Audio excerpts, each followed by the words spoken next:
A Dog Called Hope. Chapter 1. The Quiet House. The mornings were the hardest. That was what Arthur Bellamy had learned in the 2 years since Margaret passed. Not the evenings, as most people assumed. Not the long stretch of night when the bed felt twice as wide and the silence pressed against the walls like something solid. No. It was the mornings. The particular cruelty of waking up and forgetting, just for half a second, that she was gone, and then remembering. He was 73 years old, and he lived alone in a terraced house on Elm Bank Lane in a small market town in the English countryside. The house smelled of old books and cold radiators and something faintly floral that he could never quite locate, a ghost of Margaret's perfume perhaps, or simply the memory of it. He made tea every morning at 7, 1 cup. He used to make 2, out of habit, for almost a year after she died. Then one morning he looked at the second cup sitting there on the counter, untouched and cooling, and he sat down on the kitchen floor and cried until there was nothing left. After that, he made 1 cup. His daughter Claire called on Sundays. His son Daniel sent cards at Christmas and on his birthday, always signed with the same 3 words. Thinking of you, Dad. Arthur appreciated the cards. He kept them in a drawer in the sideboard, though he rarely opened that drawer anymore. He had his routine: tea at 7, a walk to the post office if the weather allowed, lunch from a tin, usually soup, sometimes beans, the afternoon news, a book in the evening, bed at 10. It was a small life, and he knew it, and he told himself it was enough. It was not enough. Chapter 2. The poster in the window. It was a Tuesday in October when Arthur first saw the poster. He had walked further than usual that morning, past the post office and down the high street and around the corner by the old pharmacy, which was now a coffee shop he had never been into.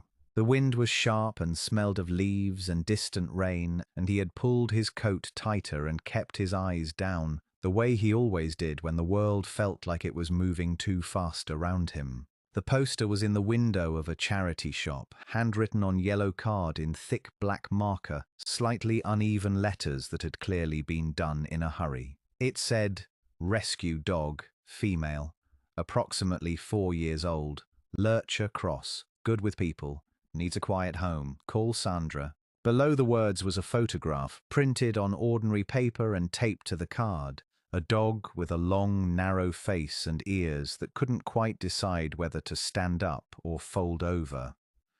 Her coat was pale grey with patches of white, and she was sitting very straight, looking directly at the camera with enormous amber eyes that seemed, Arthur thought, to contain a great deal of patience. He stood at the window for longer than he meant to. A woman came out of the shop carrying a box of donations, saw him standing there, and smiled.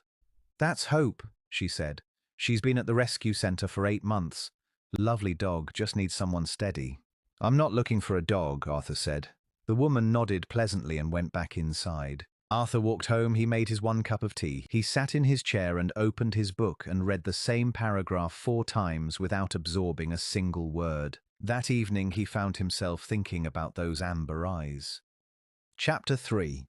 Sandra. He called the number on the poster on Thursday morning, after 2 days of telling himself he wasn't going to. A woman answered on the second ring. Her voice was warm and slightly breathless, as though she had just come in from outside. "Oh, Hope," she said, when he explained why he was calling. "Yes, she's still with us. She's been here the longest of any dog we've had, to be honest. She's not a difficult dog. Some people come and see her and they just want something younger or smaller or more obviously excitable, but she's wonderful. She really is." Arthur asked if he could come and meet her. "Of course you can," Sandra said. "Come Saturday if you like. I'll warn you now, she's not a dog who jumps up at you and licks your face straight away. She takes her time, but when she decides she trusts you, it's the most extraordinary thing." He wrote down the address. He put the paper on the kitchen table and looked at it for a while. Then he went to bed and slept better than he had in months, though he couldn't have said why. Chapter 4. The meeting. The rescue centre was a small place on the edge of town, 6 kennels behind a low stone cottage with window boxes full of late-season petunias. Sandra turned out to be a broad-shouldered woman in her 50s with a long grey plait and muddy boots and the kind of face that looked like it had laughed a great deal over the years. She shook his hand firmly and led him around the side of the house without preamble. "I'll just bring her out to the yard," Sandra said. "Let her come to you in her own time. Don't crouch down. It can feel a bit intense for her. Just stand quietly. Let her nose do the work." Arthur stood in the small yard and waited. The gate opened and Hope walked out. She was bigger than he had expected from the photograph. Tall and lean, with that distinctive lurcher gait, unhurried and almost elegant. Her pale grey coat caught the thin autumn sunlight. She stopped when she saw him and stood very still, her amber eyes fixed on his face. They regarded each other. Arthur did not move. He kept his hands at his sides. He tried to look, he supposed, like someone trustworthy, like someone steady. Hope took one step forward, then another. Then she walked directly to him and pressed her long nose against his left hand and breathed him in very slowly, with great seriousness, as though she were reading something written there in a language only she could understand. Then she looked up at him. Arthur felt something shift in his chest. It was not dramatic. It was not like fireworks or a revelation or anything he might have been able to describe to someone else. It was more like a door opening quietly in a room that had been shut for a very long time. "Hello," he said softly. Hope's tail moved once, just once, but it moved. Sandra was watching from the gate. "She doesn't do that with everyone," she said. Chapter 5. The first week. He brought her home on the following Monday with a second-hand bed, a bag of food Sandra had recommended, a blue lead, and a level of anxiety he had not felt since his driving test in 1971. He had read 3 books on lurchers in the preceding week. He had rearranged the front room so there were no cables she could trip over. He had called Claire, who had been so astonished she had gone quiet for a full 5 seconds before saying, "Dad, that's brilliant. That's really, really brilliant." Hope explored the house with methodical calm. She moved from room to room, nose to the floor, tail low, gathering information. She sniffed every corner of the kitchen, both sofas, the bookshelf, the bottom stair, and the spot by the radiator in the hall where, as far as Arthur knew, nothing of any particular interest had ever happened. Then she came and sat beside his armchair and looked at him. "This is your home now," Arthur told her. His voice came out slightly gruff. "If you want it to be." She put her chin on his knee. He sat very still. He was afraid to move in case she moved too. They stayed like that for quite a long time while the autumn rain began against the window and the radiator ticked and the house felt, for the first time in 2 years, like somewhere that was actually inhabited. Chapter 6. The learning. The first morning was instructive. Arthur discovered that Hope woke at 6:15 precisely and expressed this fact by standing beside the bed and breathing audibly until he acknowledged her. He discovered that she preferred to walk along the river path rather than through the town, a preference he realized he shared. He discovered that she had an opinion about her breakfast, which needed to be at a specific temperature, and that she communicated this opinion through a look of such eloquent disappointment that he immediately warmed the bowl. He also discovered that she was afraid of shopping bags. Not all bags, plastic carriers in particular. When they rustled, she would stop dead on the pavement and press close to his leg, her whole body tense until the bag had passed. He didn't know what had happened to her before Sandra's, what her 8 months at the rescue centre didn't cover, what the years before that had contained. But he didn't need to know the details to understand the feeling. "It's all right," he would say quietly every time. "It's all right. You're all right." And gradually, over the days, she seemed to begin to believe him. He found that he was saying it to himself too sometimes, in the mornings. "It's all right. You're all right." He wasn't sure which of them had needed to hear it more. Chapter 7. The river path. They walked every morning, without exception. The river path wound behind the town through a stretch of old woodland, oaks mostly, and in November the leaves came down in great copper drifts and gathered in the slow bends of the water. Hope loved the leaves. She would push her nose through the deepest piles with a kind of purposeful joy, emerging with fragments caught in her ears and her expression entirely unconcerned. Arthur began to notice things he had stopped noticing. The way the light came through the trees at 8 in the morning, low and golden and specific to that particular hour of that particular season. The sound the river made over the stones near the old footbridge. The robin that had claimed the fence post by the kissing gate and sat there every morning, watching them pass with cheerful authority. He had walked this same path for 30 years with Margaret.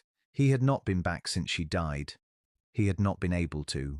But Hope walked it with such straightforward pleasure that it became somehow possible again, and then slowly, something more than possible. He began to remember the good things. Margaret laughing at the dog they had seen swimming after a stick years ago, a ridiculous spaniel who kept losing the stick and finding it again and losing it once more. Margaret stopping to look at the frost on the spider webs. Margaret's hand in his on the cold mornings, warm even in winter. The memories still hurt, but they hurt differently now. Less like wounds and more like the ache of a healing. Chapter 8. Jim. It was on the river path in December that Arthur met Jim Hogarth. Jim was 76, a widower of 6 years with a barrel chest and a wiry white terrier called Douglas who had very firm opinions about everything. Hope regarded Douglas with dignified wariness.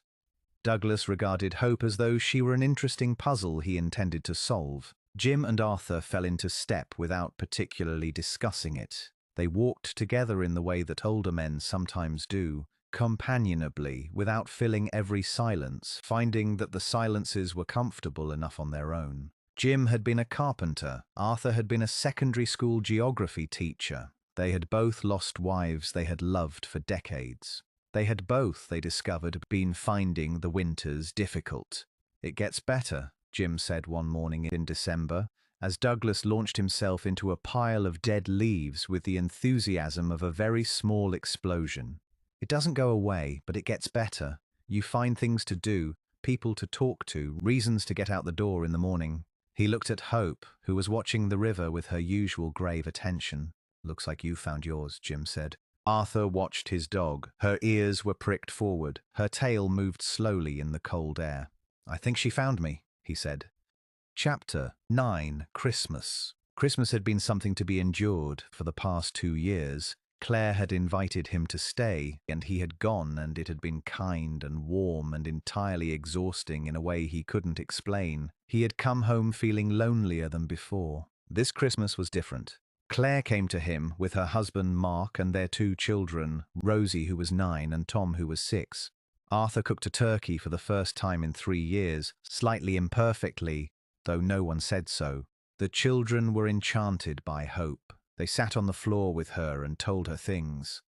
Tom informed her gravely that reindeers were real and that he had heard one on the roof. Hope listened with every appearance of taking this seriously. Arthur watched his grandchildren with his dog on the living room floor, the Christmas tree lights making everything amber and gold, and he felt something he recognized after a moment as contentment. Real, uncomplicated, present tense contentment. After the children were in bed, Claire came and sat beside him on the sofa. Hope was curled at his feet, her long grey body curved like a question mark, her breathing slow and steady. "She's changed you, Dad," Claire said quietly. "I mean it. You look like yourself again." Arthur looked at his dog for a long moment. "She needed someone," he said. "And I needed someone. I think we sorted each other out." Claire put her head on his shoulder the way she had when she was a child. He put his arm around her. Hope's tail moved once softly in her sleep. Chapter 10. Spring. By the time the daffodils came up in the garden that Arthur had neglected for 2 years and which Hope had regarded with enormous interest from day one, encouraging him back into it by the sheer force of her attention, Arthur had joined the local walking group that met on Wednesday mornings. He had also started talking to his neighbour Mrs. Okafor, properly talking after 18 months of nodding politely over the fence. She had a daughter Hope's age, and they sometimes had tea together on Sunday afternoons, while Hope and Mrs. Okafor's small tabby cat conducted a careful and ongoing diplomatic negotiation. He had started writing again, not for anyone, just for himself. Notes about the river path, the robin, the things he had learned about lurchers, which turned out to be quite a lot, small pieces about Margaret, which he kept in a notebook in the drawer of the sideboard alongside Daniel's Christmas cards. He was not, he understood now, finished. That was the thing he had somehow come to believe in those long, quiet months after Margaret died, that he was essentially over, existing but not really living, marking time until time ran out. It had crept up on him so slowly he hadn't noticed it happening. Hope had interrupted that story. She had walked into it on a Saturday morning in October with her amber eyes and her patient face, and her nose pressed against his hand, and she had quietly, without any fuss, written a different one. Chapter 11. 1 year. On the first anniversary of the day he brought Hope home, Arthur took her to the river. It was an October morning again, the leaves turning, the light low and golden. Hope moved through the drifts of fallen oak leaves with her nose down and her tail up, entirely absorbed in the business of being a dog in autumn. Arthur walked behind her and thought about the year. He thought about the mornings, which were no longer the hardest part, which were, in fact, the part he looked forward to. The sound of Hope's nails on the kitchen tiles as he came downstairs. The way she sat by the back door with her lead in her mouth, optimistic and absolute. He thought about Jim, who he now met for a pint on Friday evenings, and Mrs. Okafor and the walking group, and Claire's voice on Sundays, easier and lighter than it had been in years. He thought about the garden, which had daffodils in spring, and now had a small raised bed of herbs he had planted because Hope found the smell of rosemary apparently fascinating. He thought about Margaret. He thought about her every day, as he always had and always would. But now the thinking was accompanied by something other than grief. It was accompanied by gratitude, for all of it, for the long, good years, for the life she had helped him build, for the fact that she had made him someone capable of being changed by a dog. He stopped at the footbridge and looked at the river. Hope came and stood beside him and leaned lightly against his leg. He put his hand on her long grey head. "Thank you," he said, to her, to Margaret, to the particular sequence of ordinary mornings that had led him to a yellow poster in a charity shop window. The river moved, the light came through the oaks in that low October way. Hope looked up at him with her amber eyes, patient and present and entirely at home. They stood there together for a while, the old man and his dog on a bridge over a river in autumn, in the middle of a life that was still, it turned out, very much happening. Epilogue. A note on rescue dogs. There are thousands of dogs like Hope in rescue centres across the country right now. They are waiting with varying degrees of patience.